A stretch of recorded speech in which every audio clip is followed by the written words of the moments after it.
Hey dude, this is Stacy Papa 8989 over here, bringing you my latest Yu-Gi-Oh deck profile. What I'm bringing you today is my budget version of Darkworlds, and thing is that I've always loved Darkworlds, played them when they first came out a long time ago, and I had wanted to build this, but I don't have to I don't want to spend the money for tour guides or ravens, so I came up with this budget version, which works out just great, and I thought I would share this with you guys. So, without further ado, let's get on with the build. So, first up, three Dark Grapha, Dark Lord of the Dark World. Definitely have to run three of these. When they're ditched, you can pop a card, and you can return a face-up Dark World monster on your field back up to your hand to special summon from the graveyard. So, definitely have to run three of these. Next up is three Snows, Unlight of the Dark World. Basically, these are your searches of the deck. When it's discarded, you can add any Dark World card from your deck to your hand. Definitely have to run three of these. Next up is three Brows, Huntsman of the Dark World. These are part of your draw power of the deck. When they're discarded, you get to draw a card, and basically these help you thin out your deck and allows you to draw into key pieces for your deck. So definitely have to run three of these. No excuse not to run three of each of the monsters that I've shown you. Now, next what I'm going to show you is where I'm differing from the stable tour guide and Raven builds. So next up is two Silvas. Basically, these are free special summons when they're discarded, and basically they're 2300 beaters or 2600 beaters with the field spell. So I normally most people run three, but I run another card in place of the third Silva. So definitely a great card to run when you're not running tour guides. Next up is two Bronze, Mad King of the Dark World. Basically, these provide extra discarding power for the deck, and also provides extra beaters and offensive power for the deck. If you're running short on stuff like the discard, or you're just down to top decking. So great card to run. Next up is Tragodia. Great card to run since you're running the field spell and a few other cards that would make Gorz dead. Tragodia is great for stopping the OTKs, great for exceed something in the deck, and taking control of your opponent's monsters, which is always nice. So I definitely run one. Next up is gold. I always love gold. It's always been a personal favorite for me. A lot of people will run third Silva over this, mainly because of its second effect. What you call it, Silva discard selects two of your opponent's cards in their hand and puts them at the bottom of the deck. But gold's effect is also useful because I also like field destruction as well. So it's always been a personal favorite of mine. So I'm running one.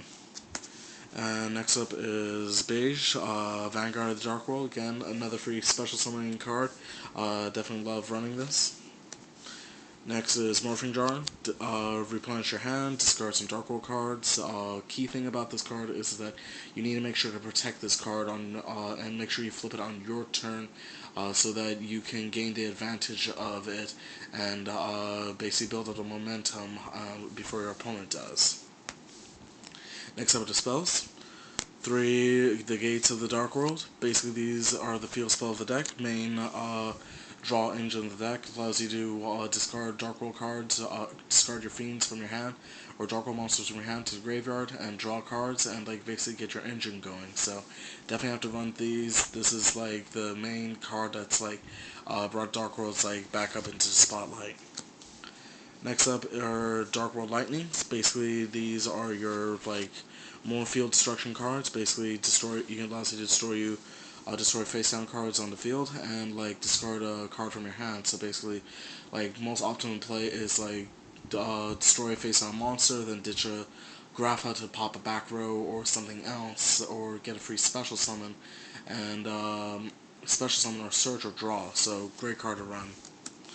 Next up is Drag Down into Grave. I love this card mainly because you get to look at your opponent's hand and you get to discard whatever you want, and you get a free draw out of it. And even though that your opponent gets to look at your hand and discard a card from your hand, the smart thing to do is to basically set up your hand so that you only have Darkworld monsters in your hand, so that basically you get a +1 either way, and they're minusing themselves. And basically this card combos well with 2 other cards which I run in the deck.